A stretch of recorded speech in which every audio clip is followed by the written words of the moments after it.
অধ্যায় ১৯ ফিরে আসার গল্প। Ashraful Alam Thaqif, MBBS, Jessore medical college. লেখক অ্যান্টিডোট। প্রত্যেকের জীবনেই কিছু গল্প থাকে। কারো ক্ষেত্রে সেটা সাদা-কালো, আবার কারো ক্ষেত্রে তা রঙিন। কারো জীবনের গল্পগুলো তুলি দিয়ে একবারেই আঁকা যায়, আবার কারো জীবনের গল্প আঁকতে গেলে বারবার মুছে ঠিক করতে হয়। আমার আল্লাহর দিকে ফিরে আসার গল্পটিও এমন। বারবার মুছে ঠিক করতে হয়েছে, কিন্তু তবুও পরিপূর্ণতা পাইনি। এখনও প্রতিনিয়ত ভুলগুলো মুছতে থাকি, আঁকি জীবনের নতুন নতুন সব চিত্র। অনেকের মতো হয়তো সুন্দরভাবে চিত্রায়ন করতে পারি না, তাই বলে কি আঁকা থামিয়ে দেব? না, থেমে থাকব না। আমার সাধ্যমতো আমি আঁকব। আল্লাহ তাআলা তো আমার চেষ্টা দেখবেন, নিশ্চয়ই তিনি উত্তম প্রতিফলদাতা। খুলনার ভৈরব নদীর পাশে নিম্ন মধ্যবিত্ত একটি পরিবারে আমার জন্ম। ছোটবেলা থেকেই আব্বুকে দেখেছি সালাত আদায় এবং কোরআন তিলাওয়াত করতে, কিন্তু প্র্যাকটিসিং মুসলিম ছিলেন না। আম্মু আবার এদিক থেকে ছিলেন খুবই পিছিয়ে। আম্মুকে মাঝে মাঝে সালাত আদায় করতে দেখতাম, কিন্তু আলহামদুলিল্লাহ তাদের উপর করা কষ্ট এবং দোয়ার বরকতে দুজনকেই এখন প্র্যাকটিসিং বলা যায়। কেন তাদের পূর্বের অবস্থা আপনাদের জানালাম? নিশ্চয়ই কোনো উদ্দেশ্য তো আছেই। ছোটবেলায় আমি তেমন ইসলাম মেনে চলতাম না, আসলে জানতামই না মানব কি করে। আমার এক চাচাতো ভাই আছে, তার নাম সাগর। আমি যখন সালাতি আদায় করতাম না, তখন থেকেই ও নিয়মিত সালাত আদায় করত। আমরা এবং আমার চাচারা একই বাসায় থাকতাম। সাগর যখন নিয়মিত সালাত আদায় করতে যেত, তখন গেটের কাছে এসে উঁচু গলায় বলতো, আম্মু, নামাজ পড়তে যাচ্ছি। সাগরের এই কথা শুনে আমার আম্মু আমাকে সালাত আদায় করার জন্য বলতেন, কিন্তু আমি রাজি হতাম না। তবুও জোর করে পাঠাতেন। জোর করে কি আর কাউকে দিয়ে কিছু হয়? আমাকে দিয়েও হয়নি।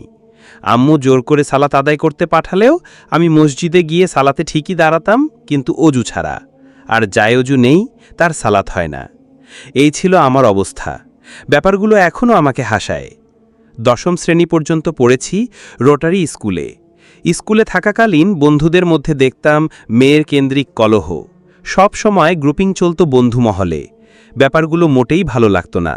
তখন সিদ্ধান্ত নিলাম খুলনার আর থাকব না। এসএসসি পরীক্ষার পরে আবুর পোস্টিং হয়ে গেল কুষ্টিয়ার ভেড়ামারায়। আবু আম্মু চিন্তা করতে লাগলেন কোথায় আমাকে এইচএসসি পড়াবে। তখন আমার ভাই রাজশাহী মেডিকেলে অধ্যয়নরত ছিলেন। অনেক চিন্তা এবং পরিকল্পনার পরে আব্বু আম্মু ঠিক করলেন যে আম্মু আমাকে নিয়ে বাসা ভাড়া করে রাজশাহীতে থাকবেন। আবুর ভেড়ামারায় অফিসের কোয়ার্টারে থাকবেন।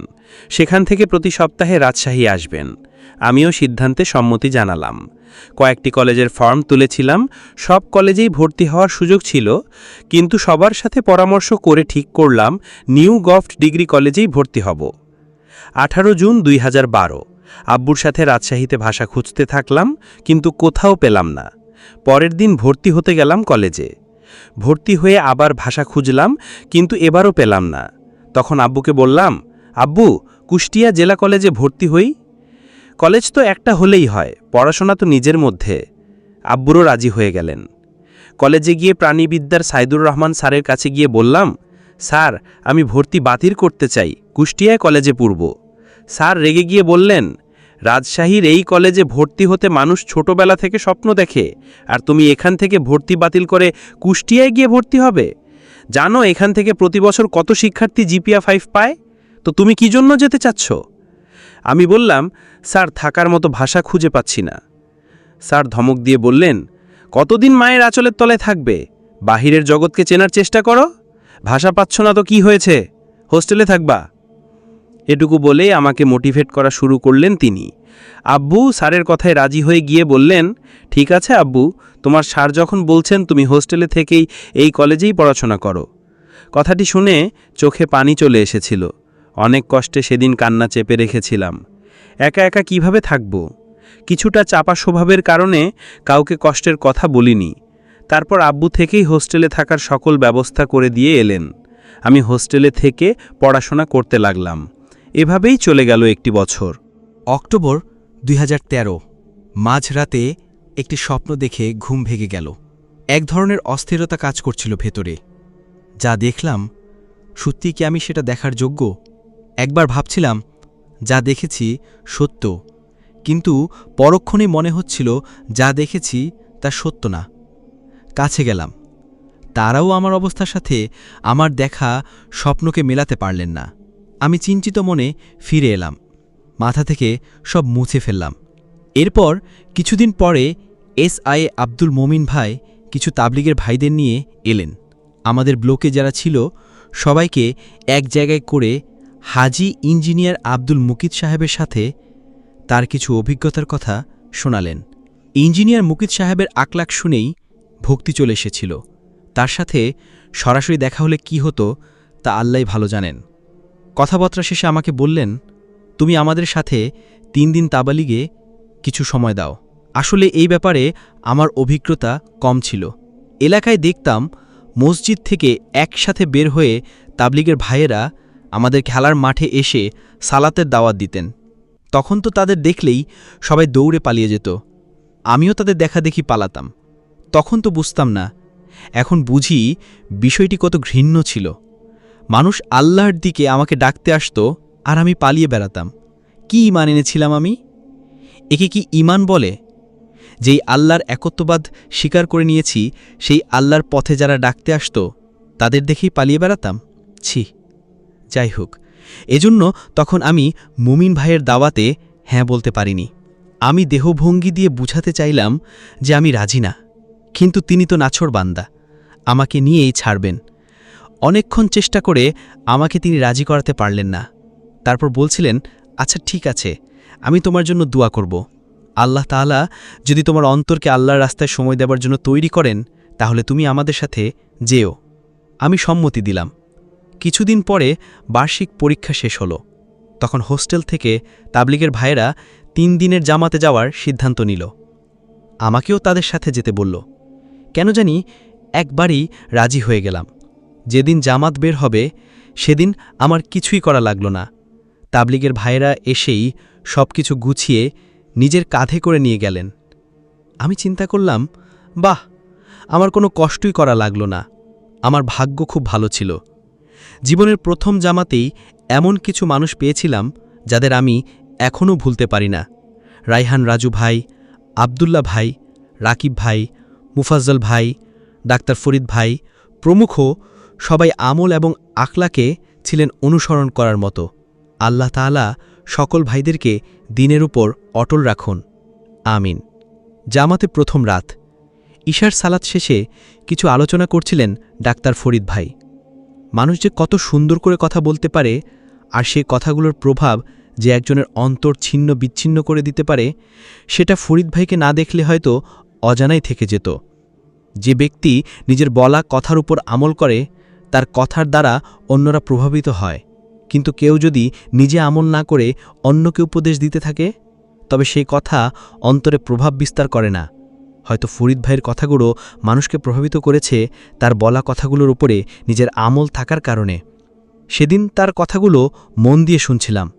তিনি বলেছিলেন, আল্লাহ আমাদের দামি করে তৈরি করেছেন, আর একমাত্র তার ইবাদত করার উদ্দেশ্যেই তিনি আমাদের সৃষ্টি করেছেন, আর আমরা তাকে ভুলে বসে আছি। আমি চিন্তা করলাম, কথা তো ঠিক, আমাকে তো কেউ আগে এভাবে আদর করে কথাগুলো বুঝিয়ে দেয়নি। ঠিক করে নিলাম আজ থেকে তাহলে নিয়মিত সালাত আদায় করার চেষ্টা করব। তারপর আল্লাহর হুকুম মানার ক্ষেত্রে অন্য কাউকে তোয়াক্কা না করা সম্পর্কে বললেন, ভাই তোমরা শুনে রাখো, তুমি যদি আল্লাহকে সন্তুষ্ট করার জন্য তার পিতামাতা, ভাই বোন সহ সকল পরিবারের অবাধ্য হও, তবু আল্লাহ তাআলা একসময় সেই সমস্ত ব্যক্তিকে তোমার উপর সন্তুষ্ট করে দেবেন যারা তোমার উপর আল্লাহর হুকুম মানার জন্য অসন্তুষ্ট ছিলেন। আর যদি তুমি মানুষকে সন্তুষ্ট করার জন্য আল্লাহকে অসন্তুষ্ট করো, তাহলে একসময় আল্লাহ তাআলা ওই সকল ব্যক্তিকে তোমার উপর অসন্তুষ্ট করে দেবেন যাদেরকে খুশি করতে তুমি আল্লাহকে অসন্তুষ্ট করেছিলে। ভালো করে শুনে নাও, স্রষ্টার অবাধ্য হয়ে সৃষ্টির আনুগত্য হারাম, যদিও সেই সৃষ্টি নিজের পিতামাতাই হয়। এই কথাটি আজীবনের মতো অন্তরে গেঁথে গেল। তারপর দাড়ি নিয়ে বলতে গিয়ে বললেন, কোনো ব্যক্তি যদি দাড়ি শেভ করে তাহলে আল্লাহর রসুল সাল্লাল্লাহু আলাইহি ওয়াসাল্লাম কষ্ট পান। আব্বুর মুখে সবসময় দাড়ি দেখেছি, এজন্য এটাকে তেমন ভিনদেশি মনে হয়নি। চিন্তা করলাম, আল্লাহর রসুলকে কষ্ট দেব? অনেক চিন্তা করে সিদ্ধান্ত নিলাম যে আজ থেকে আর দাড়ি কাটব না। মিউজিক সম্পর্কে বলেছিলেন, মিউজিক শোনা হারাম। যারা মিউজিক শুনে, আল্লাহ তাআলা তাদের কানে কিয়ামতের দিন গরম সীসা ঢেলে দেবেন। আমি চিন্তা করলাম, কি মিউজিক হারাম? আমাকে তো এর আগে কেউ এই কথা বলেনি। আমার বাসায় তো সবসময় চলে। তবুও হারাম শোনে এবং কানের সীসা চালার শাস্তি সম্পর্কে জেনে এটাও বাদ দেবার নিয়ত করলাম। আবার তার দিকে তাকালাম। তিনি বলছিলেন, কোনো ব্যক্তি যদি আল্লাহর দিনের কাজে সাহায্য করে, আল্লাহ তাআলাও তাকে সাহায্য করেন। কোনো সময় মনে করবে না যে ইসলামী কাজের সময় ব্যয় করছো বিধায় তোমার পড়াশোনা নষ্ট হয়ে যাবে। তুমি যদি আল্লাহর কাজের সময় দাও, তাহলে আল্লাহ তোমার সময়ে বরকত দেবেন। অনেকে 1 ঘন্টা পড়ে যে পড়া মুখস্থ করবে, আল্লাহ চাইলে তুমি সেই পড়া অর্ধেক সময় মুখস্থ করতে পারবে ইনশাআল্লাহ। তুমি যদি আল্লাহর সাহায্য পাও, তো কেউ তোমাকে পিছে ফেলতে পারবে না। কিন্তু তোমার এই কথার উপর দৃঢ় বিশ্বাস স্থাপন করতে হবে। এই কথাটিও মাথায় গেঁথে ফেললাম। তারপর বললেন, তাকদীরের ফায়সালার উপর দৃঢ় বিশ্বাস ঈমানের মৌলিক বিষয়। কারো যদি তাকদীরে দৃঢ় বিশ্বাস থাকে, তাহলে সে তো এটাই বিশ্বাস করবে যে দুনিয়ার যা কিছু আমার পাওয়ার কথা সেটা তো আমরা পাবই, আর যা তাকদীরে ছিল না সেটা হাজার চেষ্টা করেও পাব না। তাহলে কেন এই ক্ষণস্থায়ী দুনিয়ার জন্য সারাদিন আমরা পরিশ্রম করব? তোমাদের একটি গল্প বলি। মুরগি বা কবুতরকে খাওয়ানো দেখেছ কেউ? আমরা বললাম, হ্যাঁ দেখেছি। ফরিদ ভাই বললেন, যেই মুরগি বা কবুতরগুলো দুষ্টু, সেগুলোকে খাওয়ানোর সময় মুরগির মালিক খাবার ছড়িয়ে দেন। মুরগি বা কবুতরগুলো খুঁটে খুঁটে এখান সেখান থেকে খায়। আর যখন কোনো মুরগি বা কবুতর মালিকের অনুগত হয়, তখন মালিক খাবারগুলো হাতে করে খাওয়ায়। এতে তারা খাবারগুলো একসাথেই পায়, কষ্ট করে এখান সেখান থেকে খুঁটে খুঁটে খেতে হয় না। মৃত্যু যেমন মানুষের দিকে ধেয়ে আসে, রিজিকও তেমন। আল্লাহর হুকুম মানলে আল্লাহ তাআলার রিজিককে সহজ করে দেবেন, আর যদি মানুষ অবাধ্য হয়, আল্লাহ তাআলা তার রিজিককে ছড়িয়ে ছিটিয়ে দেন। তারপর সে সারাদিন ব্যস্ততার মধ্যেই থাকে। ঘটনাটি শুনে ভাবলাম, এই লোক এত ভালো ভালো উদাহরণ কোথায় পায়? আমরা সত্যিই অবাক। শুনতে শুনতে রাত 12টা বেজে গিয়েছে। আমরা বিনা বিরতিতে তার কথা শুনতে থাকলাম। তিনি আর কথা বলতে চাইলেন না। আমরা তাকে ছাড়তে চাইলাম না, আরও শুনতে চাইলাম। তিনি শেষে তার জীবন থেকে কিছু বলতে গিয়ে বললেন, আমি যখন সুন্নাতের উপর উঠতে চেয়েছি, তারপর থেকে যখনই শরীরে জুব্বা এবং মাথায় টুপি দিয়ে কলেজে যেতে চেয়েছি, তখনই শয়তান ধোঁকা দিয়ে বলতো, আরে তুমি এটা কি করছো? এত মেয়েদের মধ্যে তুমি জুব্বা টুপি পরে কলেজে যাবে? এতে ক্লাসের মেয়েরা তোমাকে দেখে হাসবে, তোমাকে অবজ্ঞা করবে। এই অবস্থায় আমি অনেকদিন পোশাকের দিক থেকে রাসূলের অনুসরণ করতে পারিনি। শেষে আমিও চিন্তা করলাম, আল্লাহকে অসন্তুষ্ট করে মানুষকে সন্তুষ্ট তো হারাম, আমি কি তাহলে সেটাই করছি? একদিন শক্ত নিয়ত করলাম, যে যাই মনে করুক, আমি জুব্বা পরে ক্লাসে যাবই। এবং একদিন সত্যিই চলে গেলাম। সবাই আর চোখে তাকিয়ে থাকল। আমি দেখেও না দেখার ভান করলাম। কিছুদিন সবাই কটু কথা বলেছিল, কিন্তু আল্লাহর সন্তুষ্টিকে সামনে রেখে এগিয়ে গিয়েছি। পরে সবাই আমাকে স্বাগতম জানিয়েছে। তো কিছুদিন পরে এক নিকাব পরা মেয়েকে দেখে চিন্তা করলাম, আমিও দিনদার, মেয়েটিও দিনদার, তাহলে একসাথে লেখাপড়া করতেই পারি। কিছুদিন এইভাবেই মনকে বোঝাচ্ছিলাম। শয়তান যে আমাকে ফাঁদে ফেলতে চাচ্ছে, আমি সেটা বুঝতে ভুল করলাম না। তাই ওসব চিন্তা মাথা থেকে ফেলে দিয়ে কলেজে যাওয়াই বন্ধ করে দিলাম। এতে রেজাল্টও খারাপ হয়ে গেল। পরে অবশ্যই সেটা কাটিয়ে উঠতে পেরেছিলাম। তোমাদের জীবনেও একইভাবে শয়তান ধোঁকা দিতে থাকবে। তোমরা সতর্ক থেকো। আজান না, আসসালামু আলাইকুম। আমরা সবাই বলাবলি করছিলাম তাকেই প্রতিবেলা বয়ান দিতে দেওয়া যায় কিনা, কিন্তু সেটা তো সম্ভব নয়। পরামর্শে যেটা ফয়সালা হয় সেটাই তো হবে। যাই হোক, আমরা প্রথম দিন শেষে সবাই ঘুমাতে গেলাম। এভাবেই প্রতিদিন পবিত্রতা, অজু, সালাতের নিয়মকানুন ও বিভিন্ন নসিহত শুনতে শুনতে 3 দিন শেষ হয়ে গেল। আমরা ফিরে এলাম। এসেই প্রথম দিন থেকে পাঞ্জাবি পড়া শুরু করলাম। 4 ওয়াক্ত শুধু ফরজ সালাত পড়ার নিয়ত করলাম। প্রতিদিন কুরআনের 5টি আয়াত অর্থসহ পড়ার নিয়ত করলাম। সুমন নামের এক বন্ধু বলল, শোন, হুজুর হইছ, ভণ্ডামি করবি না, পাঞ্জাবি টুপি এগুলো পইরা মিউজিক ভিডিও মুভি এগুলো দেখা চলব না, হয় এগুলো দেখব, না এই বেশ ছাড়। খুব অপমানিত বোধ করলাম। রাগ হয়ে বললাম, যা, আর জীবনে দেখব না, শুধু সামনে একটা মুভি বের হবে, ওটাই শেষ। সুমন বলল, উহু না, ওটাও দেখতে পারবি না। আমি বললাম, আচ্ছা ঠিক আছে। কথাটি মন থেকে বলেছিলাম না। বর্তমানে মানুষকে সালাতে ডাকলে যেমন না যাবার নিয়তে ইনশাল্লাহ বলে, সেভাবে বলেছিলাম আর কি। তারপর থেকে নিয়মিত 4 ওয়াক্ত সালাত আদায় করতে লাগলাম। নিয়মিত ঈশার সালাতের পরে তালিমে বসতাম। তাবলিগের বন্ধুদের সাথেই চলতে লাগলাম। বন্ধুরা পোশাকের ক্ষেত্রে পরিপূর্ণভাবে রাসূলুল্লাহ সাল্লাল্লাহু আলাইহি ওয়াসাল্লামের অনুসরণের জন্য নসিহত করত। পাঞ্জাবি টুপি পরে থাকলে নাকি মনে চাইলেও অনেক কাজ থেকে বিরত থাকা যায়। সত্যিই তাই, আপনি পাঞ্জাবি টুপি পরে সিনেমা হলে যেতে পারবেন না, আপনার বিবেকে বাঁধবে। যেটা দিনের বুঝ না থাকলে শার্ট প্যান্ট পরা যে কারো পক্ষেই সম্ভব। এভাবে দিনী ভাইদের সাথে চলতে চলতে যে একবারেই মাল্টিমিডিয়ার জাহিলিয়াত ছেড়ে দিতে পারবো, সেটা ভাবতেই পারিনি আমি। কয়েকদিন পরে ফজরের সালাত আদায় করাও শুরু করলাম। সাথে সাথে সালাতের পরে সুন্নত সালাত পড়া আরম্ভ করলাম।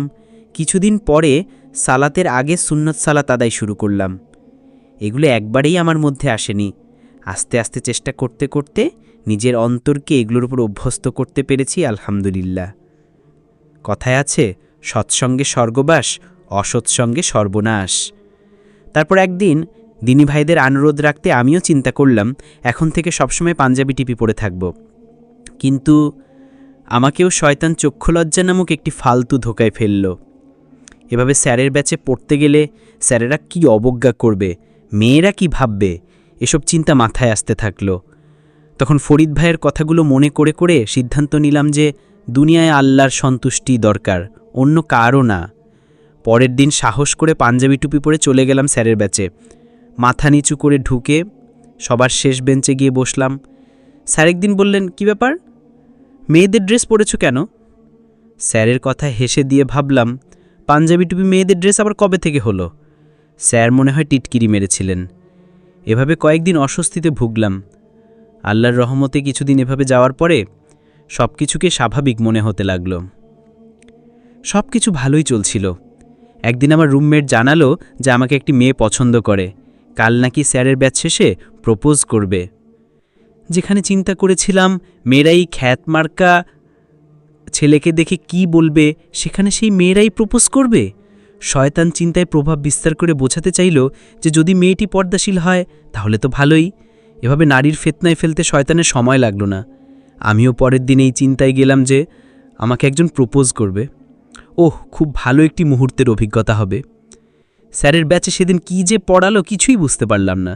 শুধু ক্লাস শেষে পরিস্থিতি কেমন হবে সেটাই ভাবছিলাম। ক্লাস যখন প্রায় শেষের দিকে, তখন ফরিদ ভাইয়ের জীবনের ঘটনাগুলো মনে পড়ল। অন্তরকে বোঝাতে সক্ষম হলাম যে এটা শয়তানের ধোঁকা। এই কাজ করলে আল্লাহ তাআলা আমাকে অনেক দূরে ঠেলে দেবেন, আর আমি সেটা চাই না। তাই ক্লাস শেষ হতে না হতেই আমি সবার আগে ক্লাস থেকে বের হয়ে গেলাম। প্রত্যেকটি মানুষের নফসই তাকে বিপদে ফেলতে চায়, কিন্তু আল্লাহ তাআলা যাকে রক্ষা করেন সে ব্যতীত। কয়েকদিন পরে বাসায় গেলাম। তখন মুখে কিছু কিছু দাড়ি হয়েছে। পাঞ্জাবি টুপি পরা অবস্থায় বাসায় ঢুকলাম। তখন আব্বু কিছু বলেনি, কিন্তু খাবার টেবিলে ভাইয়ার সামনে আম্মু বলল, এ কী অবস্থা, এগুলো কেটে ফেল বাবা।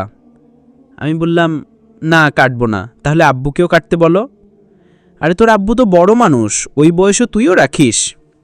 আমি বললাম, আমি যদি ততদিন বেঁচে না থাকি তাহলে কি দাড়ি ছাড়াই কবরে যাব? দাড়ি না রাখার কারণে তুই জাহান্নামে যাবি নাকি? দাড়ি রাখা তো সুন্নাত। না, দাড়ি রাখা ওয়াজিব, এটাই সঠিক মত। আল্লাহর রাসূল সাল্লাল্লাহু আলাইহি ওয়াসাল্লাম দাড়ি রেখেছেন, সেই সূত্রে সুন্নাতও, কিন্তু ইসলামী আইন অনুযায়ী ওয়াজিব। দাড়ি এক মুষ্টির নিচে কেটে রাখা জায়েজ নয়। আর তুমি ছাগলের দাড়ি বললা কেন?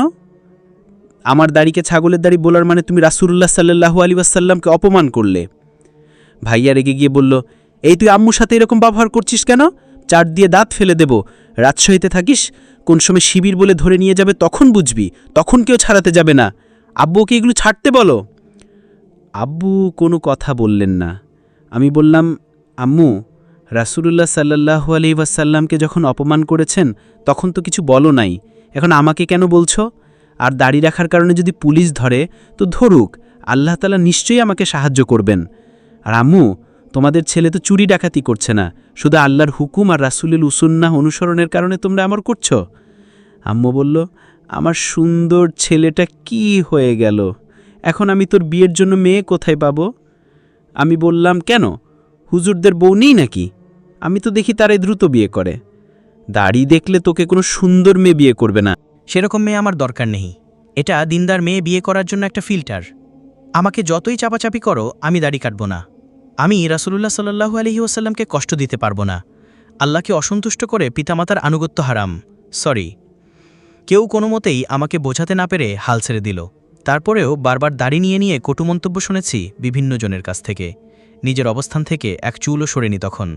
আজ কিছু মানুষ রাসূলের হাদিসের অনুসরণের কথা বলে, কিন্তু দাড়ির মাসআলা এসে কিছু আলেমদের মতকে দলিল হিসাবে উপস্থাপন করে। দলিল কি কিছু আলেমদের মতামত, নাকি কুরআন এবং সুন্নাহ? অবশ্যই কুরআন এবং সুন্নাহ। তাহলে এই ক্ষেত্রে তাদের রাসূলের অনুসরণ কোথায় গেল? রাসূলের অনুসরণ কি তাহলে শুধু সালাতে, না সকল স্থানে? বিবেকের কাছে প্রশ্ন রেখে গেলাম। কিছুদিন পরে খুলনা গেলাম। তখন আবার আত্মীয়স্বজনের কাছ থেকে কটু কথা শুনলাম। ভাবি, চাচি, মামিদের দিকে না তাকানোতে অনেকেই বলতে লাগলেন যে, আরে এরা তোকে কোলে পিঠে করে মানুষ করেছে, এদের দিকে তাকালে কি সমস্যা, এত নিচু মানসিকতা কেন তোমার?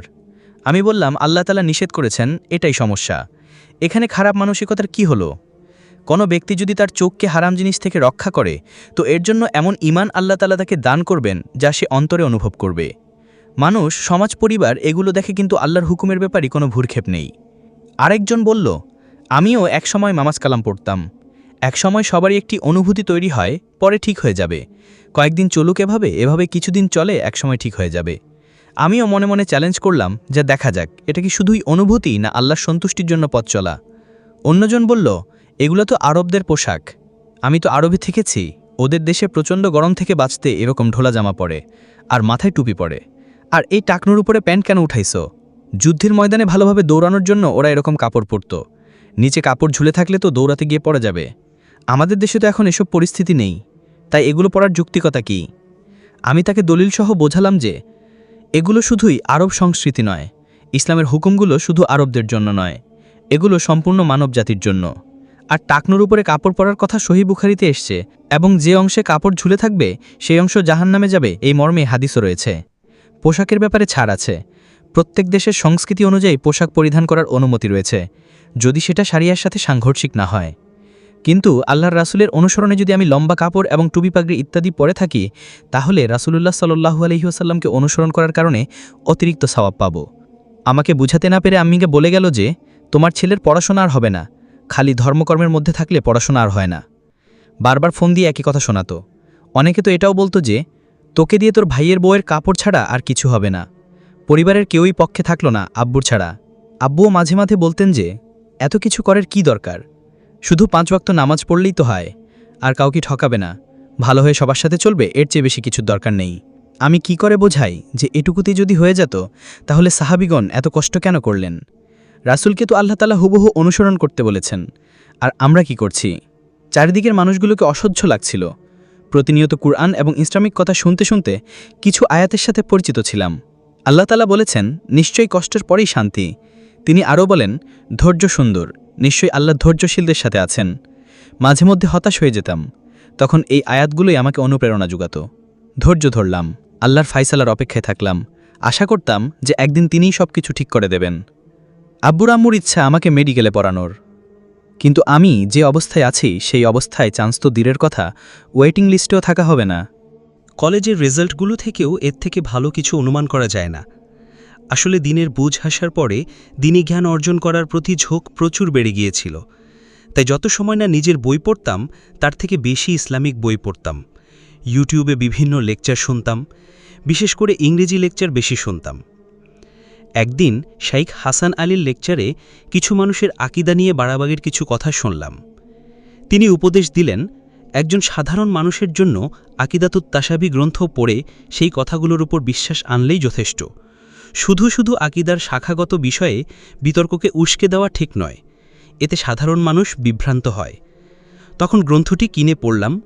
বলতে হয় যে গ্রন্থটি ছোট হলেও একদম আকীদার মূল বিষয়গুলো এতে আছে।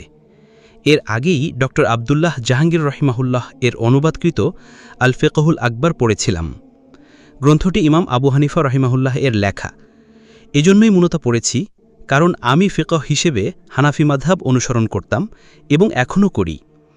এরকম পড়াশোনা করতে করতে জানতে পারলাম যে সালাফদের প্রায় সকল ইমামদের আকিদাই অভিন্ন ছিল, আর সেটাই আহলুস-সুন্নাহ ওয়াল জামাআ এর আকিদা।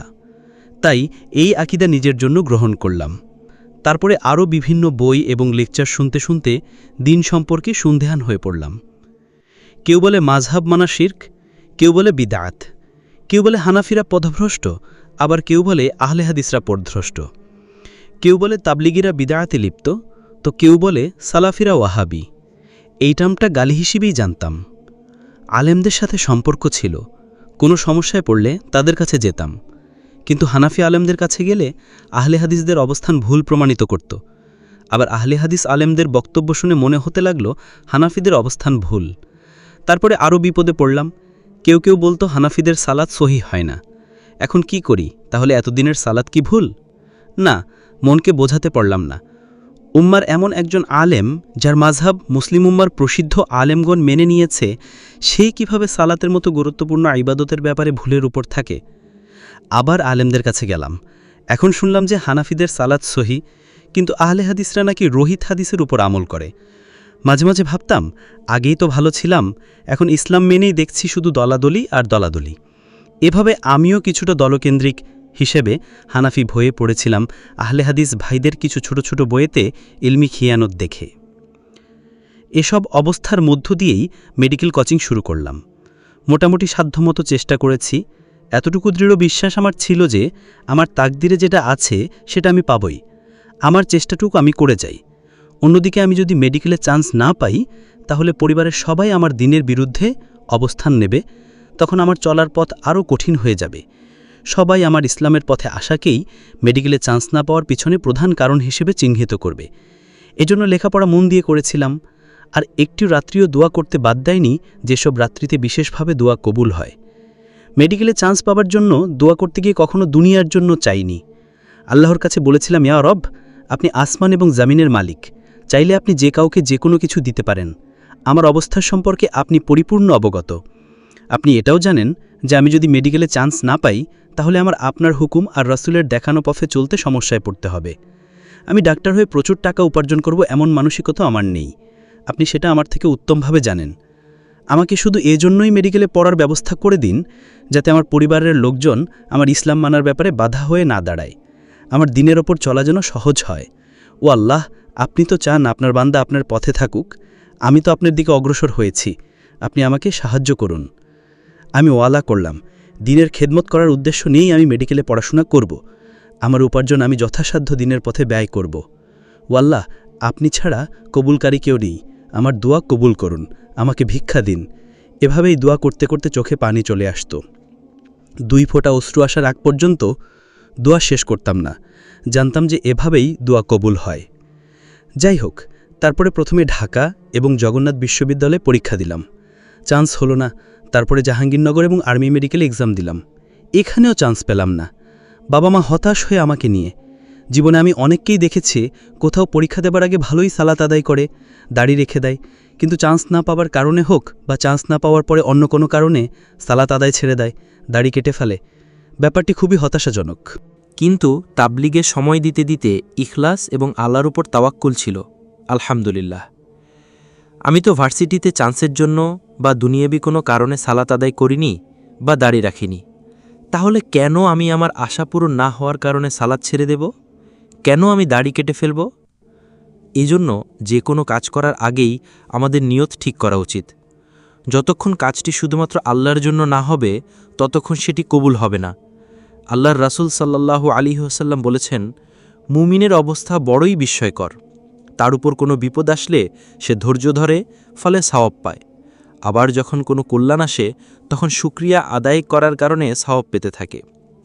তাই আমি তখন হতাশ হইনি, আল্লাহর উপর অভিমানও করিনি। আল্লাহর উপর তাওয়াক্কুল করে ধৈর্য ধরলাম। অনেকে বলতে থাকলো, এত নামাজ পড়ে কি হলো, কোথাও তো চান্স পেলে না। ভাবখানা এমন যেন চান্স পাওয়ার জন্য আমি সালাত আদায় করতাম। এদের কথায় কান দিতাম না। এক কান দিয়ে ঢুকাতাম আর অন্য কান দিয়ে বের করে দিতাম। এভাবে যত জায়গায় পরীক্ষা দিলাম, কোথাও চান্স পেলাম না। রাজশাহী বিশ্ববিদ্যালয়ের একটি ইউনিট ছাড়া। এরপরে মেডিকেল এক্সাম দিয়ে বাসায় গেলাম। রেজাল্টের দিন জোহরের সময় মসজিদে ছিলাম। আমি জানতাম না যে সেদিন রেজাল্ট দেবে। মসজিদে নফল সালাত আদায় করছিলাম। প্রায় 1 ঘন্টা পরে বাসায় এলাম।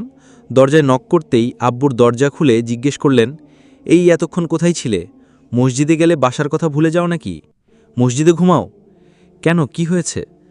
মেডিকেলে রেজাল্ট দিয়েছে, অ্যাডমিট কার্ড কোথায় রেখেছো? খুঁজে পাচ্ছি না। ট্রাঙ্কের মধ্যে ফাইলে আছে। তারা দ্রুত চাবি দিয়ে ট্রাঙ্ক খুলে অ্যাডমিট কার্ড থেকে রোল আর রেজিস্ট্রেশন নম্বর বের করে মোবাইল হাতে দিয়ে বলল, দেখো রেজাল্টের অবস্থা কি। আমি মোবাইল নিয়ে ওয়েবসাইটে সার্চ দিলাম। ইন্টারনেট কানেকশন স্লো থাকার কারণে যেখানে কোন মেডিকেলে চান্স হয়েছে এবং মেরিট লিস্ট কত সেটার উপর পর্যন্ত পেজ লোড হয়ে বন্ধ হয়ে গেল। আমি আব্বু আম্মুর দিকে তাকালাম।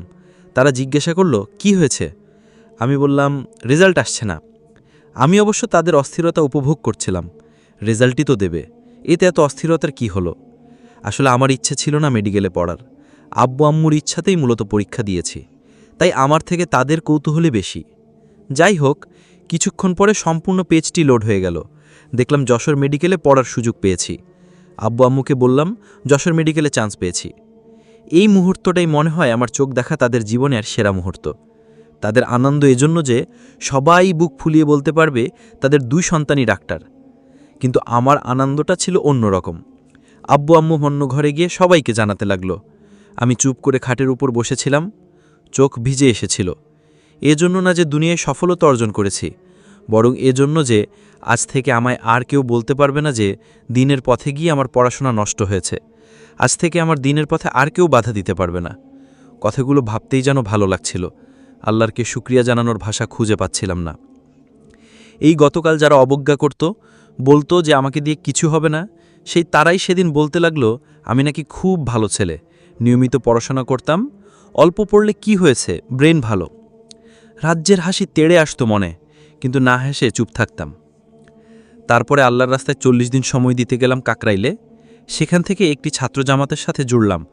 জামাতে সর্বদাই একজন আলিম ছিলেন, তবে জিম্মাদার হিসেবে সাধারণ এই কাজে অভিজ্ঞ একজন ব্যক্তি ছিলেন। পরিচিত হলাম বিভিন্ন এলাকার বিভিন্ন পেশার মানুষের সাথে। তাবলিগের উসুল, গঠনতন্ত্র, কার্যক্রম কাছ থেকেই দেখলাম। যা বুঝলাম এটা কোনো দল নয়। ইলিয়াস রাহিমাহুল্লাহ বলেছেন, আমি যদি এই মেহনতের কোনো নাম দিতাম তাহলে এর নাম ইমানের মেহনত দিতাম। ভালো লাগার মধ্যে আছে তাবলিগের ভাইদের আখলাক, ইখলাস, আল্লাহর উপর তাওয়াক্কুল, আল্লাহর উপর ইয়াকিন, উম্মার জন্য ফিকির। এই গুণগুলো আমিও নিজের মধ্যে আনার চেষ্টা করলাম। কিন্তু কিছু জিনিস খারাপও লাগলো। যেমন এই অধিকাংশ ভাইদের মধ্যে জ্ঞান অর্জনের অন্তত ফরজটুকুর স্পৃহা খুবই কম। তাবলিগের আলেমদেরকে অন্যান্য আলেমদের উপরে মনে করা, সে যতই তার থেকে ইলমে পারদর্শী হোক। যারা 3 চিল্লা দিয়েছে তারা নিজেদের আলেমদের থেকে ভালো মনে করে। অবাস্তব সব খজিলতের বয়ান, যার কোনো দালিল নেই, কিছু ভিত্তিহীন গল্প, এই রাস্তাকেই একমাত্র মুক্তির পথ মনে করা ইত্যাদি। সবাই হয়তো এমন না, কিন্তু আমার আশেপাশে এমন অনেক মানুষকেই আমি দেখেছি। জিহাদ ফি সাবিলিল্লাহের জন্য খাস আয়াতের ফজিলতকে তাবালিগে সফরের ক্ষেত্রে ব্যবহার করে। অনেকে তো কুরআন অর্থসহ পড়তেই নিষেধ করে, গাফেল হয়ে যাওয়ার ভয়ে। তখন ভাবতাম, যেটাকে আল্লাহ মুত্তাকিদের জন্য হেদায়েত বললেন, সেটা পড়লে গাফেল কেন হব? তো জামাতে থাকাকালীন এক মসজিদের ইমামকে ব্যাপারটি বললাম। তিনি বললেন, কেন, কোরআন কি কারো পৈতৃক সম্পত্তি নাকি? আপনি পড়বেন নিয়মিত, যেখানে বুঝবেন না ব্যাখ্যা পড়বেন, তাও না বুঝলে আলেমদের কাছে যাবেন। নসিহতটি ভালো লাগলো, তবে কাকরাইলের মুরব্বীদের থেকে আপত্তিকর কিছু তেমন পাইনি। লোকদের এমন চিন্তাভাবনা আলেমবিহীন জামাত পরিচালনার ফলাফল। অনেকে তো এমন সব কথা বয়ানে বলে যার কোনো নির্ভরযোগ্য দলিল তো দূরের কথা, দুর্বল দলিলও নেই। যাই হোক, ভালো খারাপ 2 ধরনের অভিজ্ঞতা নিয়েই জামাত থেকে ফিরলাম। পিঠে 1 চিল্লার সাথী নামক একটি সিলমোহর পড়ল। কম বলি আর বেশি বলি, বাংলাদেশের প্রতিটি দলের মধ্যেই আসাবিয়া দলপ্রীতি কাজ করে। বর্তমানে তাবলিগ জামাতের সাথীরাও সেটা থেকে মুক্ত নয়। সাথী ভাই হলে একরকম আচরণ, আর না হলে অন্যরকম। এই মানসিকতা পরিবর্তন জরুরি। কথাগুলো কোনো বিদ্বেষ নিয়ে বলা নয়, এটি একটি নিরপেক্ষ উপলব্ধি। এরকম অবস্থা দেখে ভেবেছিলাম এই কাজ ছেড়ে দেব। অনেকদিন কাজ থেকে দূরেও ছিলাম। পরবর্তী সময় দেখলাম আমার আমল আরও কমে গেল, দিনী কাজে সময় ব্যয় করাও কমে গেল। আল্লাহর দিকে দাওয়াতও কাউকে দেওয়া হচ্ছিল না, তাই আবার ফিরে আসতে হয়েছিল। ঢাকা ব্যতীত কলেজ ভার্সিটিগুলোতে যেসব মানুষগুলো দিনের উপরে চলে তার অধিকাংশই তাবলিগের ফসল। মানুষের কাছে বারবার গিয়ে দাওয়াত দেওয়ার একমাত্র জামাত আমার দেখা এটিই। যেই মেহনতের মাধ্যমে দিন পেয়েছি সেটাকে ছেড়ে যেতে পারলাম না, তাই এই জামাতের সাথে থেকেই ভুলগুলো সংশোধন করার চিন্তা করলাম। আসলে দূর থেকে সমালোচনা করে তেমন কোনো লাভ হয় না। সমস্যাগুলো সংস্কারের প্রকৃত পদক্ষেপ নিলেই একমাত্র এই সমাধান সম্ভব। এটি এমন একটি কাজ যা পৃথিবীব্যাপী চলছে। এই কাজের সংস্কার হলে উম্মতের প্রচুর কল্যাণ হবে। এ সকল অভিজ্ঞতা নিয়ে ভর্তি হলাম মেডিকেলে। পড়াশোনা করতে লাগলাম। আল্লাহ তাআলা পড়াশোনায় বরকত ঢেলে দিলেন। অনেকে প্রচুর পড়াশোনা করত, কিন্তু রেজাল্ট ভালো হতো না। কিন্তু আমি একবার পরেই অধিকাংশ জিনিস মনে রাখতে পারতাম। আলহামদুলিল্লাহ, নিশ্চয়ই আল্লাহর ওয়াদা সত্য। যে ব্যক্তি আল্লাহর দ্বীনের কাজে সহায়তা করে, আল্লাহ তাকে সহায়তা করেন। কিন্তু একটি ব্যাপার সমাধানে আমি তখনও আসতে পারিনি, আর সেটি হলো কোন দল সঠিক। সবাই নিজেকে ৭৩ দলের একমাত্র মুক্তিপ্রাপ্ত দল মনে করে, আর সবাইকে অবশিষ্ট ৭২ দলে ফেলে দেয়। ব্যাপারটি নিয়ে চিন্তায় ছিলাম। অন্ধকারের মধ্যে আলো হয়ে আসলেন ডক্টর আবদুল্লাহ জাহাঙ্গীর রহমাহুল্লাহ। এমন ইনসাফপূর্ণ অবস্থান আমি কারো চরিত্রে দেখিনি। একের পর এক লেকচার দেখতেই লাগলাম স্যারের। এক্ষেত্রে নিজের জন্য স্যারের মতো মানহাজ গ্রহণ করলাম। এদেশের মানুষ সাধারণ ফিকহি মতপার্থক্য নিয়ে যে কত বড় ফিতনা তৈরি করে তা বলার বাইরে। আমার আগ্রহ জাগলো যে আসলে কি কারণে এমন ইখতিলাফ। ইউটিউবে খুঁজতে থাকলাম, কিন্তু তেমন একাডেমিক আলোচনা পেলাম না। অবশেষে মালয়েশিয়ার শাইখ নুরুদ্দিন লেমুর সাধারণ মানুষদের জন্য উসুলুল ফিক নামক একটি সিরিজ পেলাম। সিরিজটি দেখার সাথে সাথে ডায়েরিতে লিখে রাখলাম। তারপরে মৌলানা আব্দুল মালেক হাফিজাহুল্লাহ এর উম্মার ঐক্য পথ ও পন্থা বইটি পড়ে আবার উসুলগুলো দেখলাম। আহলে হাদিসদের উসুল শিখলাম মুসা কেরিন্টিওর কাছে, আর সালাফিদের উসুলগুলো বিভিন্ন সালাফি ওয়েবসাইটে গিয়ে বুঝলাম। তারপরে মতপার্থক্যের কারণ আমার সামনে দিবালোকের মতো স্পষ্ট মনে হলো। অন্তরে যে প্রশান্তি অনুভব করেছি সেটা বলার মতো না। এসব কিছুর পরে যে সিদ্ধান্তে এসেছি সেটা হলো আকিদার দিক থেকে যারা আহলুস সুন্নাহ ওয়াল জামায়াতের অন্তর্ভুক্ত তারা সবাই আমার ভাই। তাদের কারোর প্রতি আমি কোনো রকম বিদ্বেষ রাখব না। আমাদের মধ্যে ফিকহি মতপার্থক্য থাকতেই পারে, এরকম মতপার্থক্য সাহাবীদের মধ্যেও ছিল, কারণ সেসব বিষয়ে মতপার্থক্য করার সুযোগ আছে বলেই সেখানে মতপার্থক্য হয়েছে। একজনের সামনে এসব ক্ষেত্রে দুইটি পথ খোলা থাকে, হয় সে মুজতাহিদ হবে, কোরআন হাদিস থেকে যে গবেষণা করে মাসআলা বের করতে পারবে, না হয় তাকলিদ করবে, কোনো ফিকাহ বা আলেমের বলা পন্থায় রাসূল সাল্লাল্লাহু আলাইহি ওয়াসাল্লামের অনুসরণ। এখন একটি মাযহাবের করবে নাকি নিজের ইচ্ছামতো সকল মাযহাবের করবে, এটা তার ব্যাপার, কারণ আল্লাহর কাছে তাকেই জবাব দিতে হবে। একটি মতের উপর অপর মতের প্রাধান্য দিতে গেলেও একটি ন্যূনতম গ্রহণযোগ্য লেভেলের জ্ঞান দরকার, সেটা এই দেশের সাধারণ জনগণের নেই। যথেষ্ট যোগ্যতা না থাকার কারণে দেখা যাবে মানুষ মাসআলার ক্ষেত্রে দলিলের প্রাধান্য না দিয়ে নফসের প্রবৃত্তির অনুসরণ করবে। এজন্য ওলামারা একটি মাযহাবের অনুসরণ করতে বলেন, তবে এক্ষেত্রে নিজ এলাকার বিশ্বস্ত ভালো একজন আলেমের কাছে জিজ্ঞাসা করে আমল করাই উত্তম। তবে যদি কোনো মাযহাবের কোনো মত স্পষ্টভাবে কোরআন এবং হাদিসের বিরুদ্ধে যায় এবং সেই মতের পক্ষে কোনো দলিল না থাকে, সেক্ষেত্রে হাদিসের অনুসরণই কাম্য। তবে সালাতের মুস্তাহাব আমলগুলোর যে মতপার্থক্য সেটা এই ক্যাটাগরির ভিতরে পড়ে না। দিনের কোনো মেহনত বা দলকে আমি অস্বীকার বা তিরস্কার করব না। আমাদের মধ্যে কর্মের পার্থক্যের কারণে বিভিন্ন দল থাকতেই পারে, কিন্তু সেটাকে আমরা নিজেদের মধ্যে কলহ সৃষ্টির কারণ বানাবো না। প্রত্যেক ফিকহি মাযহাবই হক, আহলে হাদিস বা সালাফি মানহাজও সঠিক, কাউকেই বাতিল বলার সুযোগ নেই। কিন্তু প্রত্যেক দলেই কিছু চরমপন্থী লোক আছে যারা অজ্ঞতার কারণে সাধারণ মতপার্থক্যকে কেন্দ্র করে বিভেদকে উস্কে দেয়। এদেরকে গুরুত্ব না দিয়ে আমাদের ঐক্যের দিকে এগিয়ে যেতে হবে। আল্লাহর রজ্জুকে শক্তভাবে আঁকড়ে ধরতে হবে। আমাদের মাঝে বিভেদ থাকলে কাফিরদের সুবিধা। আমরা যদি ঐক্যবদ্ধ থেকে আল্লাহর দ্বীনকে মেনে নিই, তাহলে আল্লাহ আমাদের বিজয় দান করবেন। অন্তর থেকে সমস্ত সন্দেহ দূর হয়ে গেল। ইসলামের সৌন্দর্য কাছ থেকে অনুভব করলাম। আমি জানি এ কথাগুলো বলাতে অনেকেই হয়তো আমার ব্যাপারে বক্র ধারণা পোষণ করবে, অনেকে অনেক ট্যাগও লাগাবে। তবুও বললাম, কারণ যেটা সত্য সেটা বলতে আমি কখনো দ্বিধাবোধ করি না। যারা দলীয় চশমা পরে কথাগুলো পড়ে আমাকে বিচার করবে, তাদের জন্য আমি দোয়া করি। আল্লাহ যার কল্যাণ চান তাকেই দ্বীনের গভীর জ্ঞান বা ফিকহ দান করেন। আল্লাহ তাআলা যেন সেই ভাইদের আসাবিয়ার ঘৃণ্য চশমা খুলে দ্বীন শিক্ষা করার তৌফিক দান করেন, তাফাক্কুহ ফিদ্দীন এবং রুসুক ফিল ইলম দান করেন। আমিন। তারপর বিভিন্ন বিষয়ে বিভিন্ন বই পুস্তক পড়তে থাকলাম, ইসলামের বিভিন্ন বিষয় শিখতে লাগলাম।